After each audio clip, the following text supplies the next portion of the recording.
Якутия продолжает поддерживать бойцов СВО, находящихся на передовой. Деятельность оперативного штаба направлена на дополнительное обеспечение оснащением и снаряжением.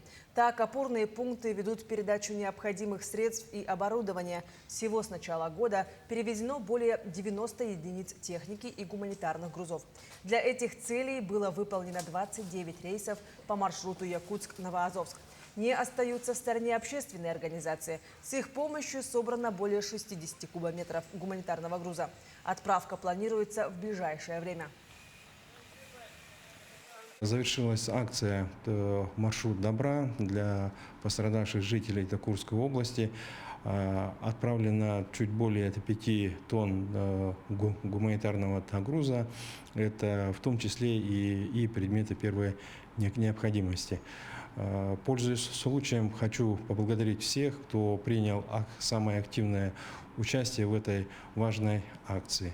Мероприятия по дополнительному обеспечению оснащением и снаряжением участников специальной военной операции продолжаются.